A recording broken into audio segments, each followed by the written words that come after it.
Nous sommes à l'aéroport de Conakry. Derrière moi, l'hélicoptère qui va nous amener sur les champs de mines. On va aller voir la bauxite. Comment c'est exploité ici? Qu'est-ce qui fait que l'on soit si riche et qu'en plus on ne puisse pas en profiter? Qui vole cette bauxite? Dans quelles circonstances? Comment c'est contrôlé? Qui fait quoi en réalité? Nous vous invitons à aller voir ça et puis on en parle au cours de ce voyage qui va être un voyage exploratif. Suivez-moi. Commençons notre visite par le plus connu de tous ces minéraux. Celui qui colle le plus à la Guinée. Celui dont on parle le plus. La bauxite. La Guinée possède les plus importantes réserves mondiales de bauxite et la qualité de ces gisements est l'une des meilleures en raison de la concentration du minerai. Elle est le deuxième producteur de bauxite au monde derrière l'Australie, mais elle est la première réserve de bauxite au monde, avec les 2/3 des réserves de la planète. Autant dire que c'est Bauxite Land. Mais à quoi sert la bauxite en réalité? Elle revêt une importance capitale pour la planète, pour l'industrie mondiale, puisqu'elle sert à fabriquer l'aluminium qui rentre dans quasiment tous nos objets et ustensiles du quotidien.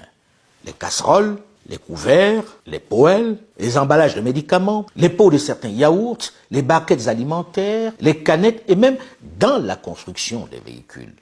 Et la liste n'est pas exhaustive. C'est dire si la demande pour toutes ces industries est importante et en forte augmentation. C'est en cela que la Guinée revêt une importance capitale, un attrait certain pour la planète entière, puisqu'elle possède les plus importantes réserves mondiales de bauxite. Ces réserves sont estimées à plus de 40 milliards de tonnes, localisées essentiellement dans la région de Bokeh, vers laquelle nous nous dirigeons. Une région dans laquelle les firmes chinoises se sont fortement implantées. Après seulement 40 minutes de vol d'hélicoptère, nous assistons donc à cette réalité criarde, à ce scandale. Des pipelines qui drainent les minerais bruts creusés directement sur les bateaux. Pas de centre de triage, pas de zone de contrôle. Les minerais creusés sont directement versés sur les bateaux à quai. Pas de tri. Une fois les bateaux remplis, ils peuvent partir en toute tranquillité. Et c'est une fois arrivé en Chine que la firme déclare ce qu'elle a extrait, les quantités et la qualité. Cette pratique dure depuis des années. Et à ceux qui se sont offusqués de ce process, notamment les autorités de la transition, les firmes ont encore une fois utilisé les arguments scientifiques pour expliquer leurs mesures, la technique. On se base sur le principe d'Archimède, le tirant d'eau. Comme tout modèle, c'est le modèle des températures constantes, pression constante, tout ça. Il faut améliorer ça. On ne peut pas savoir pour sûr quelle est la quantité de minerais qui part dans notre pays en se basant que sur ce tirant d'eau. C'est dit, et par un spécialiste, par le nouveau directeur des mines de la Guinée. Et on ne peut pas savoir ce qui a été extrait. Le principe du tirant d'eau est encore une escroquerie bien vendue aux ignorants. En gros, ils font ce qu'ils veulent à la barbe des autorités qui très souvent sont complices. Je dois avouer que c'est l'une des premières incongruités que le président Mamadi Doumbouya et son directeur de cabinet, Djiba Diakité, m'ont mentionné lorsque je suis venu le voir en septembre 2021. Le président m'a dit que nous défendions un régime qui, avec certaines firmes, suçait à ciel ouvert chaque jour le sang des Guinéens. C'est ce qui a poussé ma curiosité pour que je vienne voir cette pratique de près. Une fois qu'on a assisté à ce braquage à ciel ouvert, on se dit qu'on a tout vu. Erreur.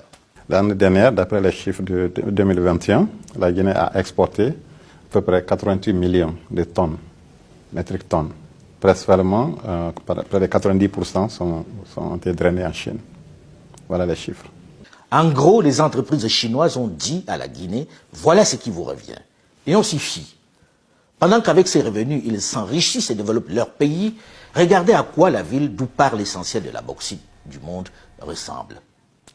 Ici, dans un énorme nuage de poussière, on extrait des dizaines de millions de tonnes de bauxite.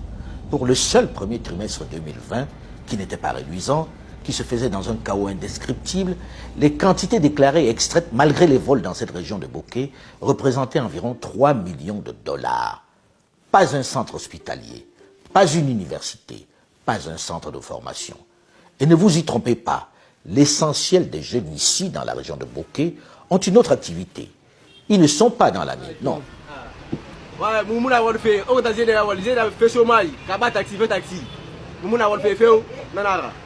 Nous, on ne travaille pas, on est là.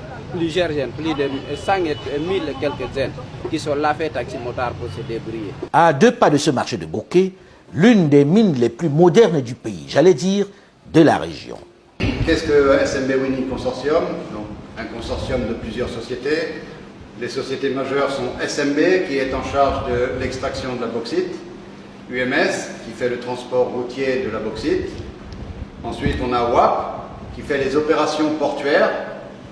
On a Winning, qui fait le transport maritime de la bauxite jusque chez les clients. Nous avons aussi Oisé, qui est un chantier naval que nous allons aller voir.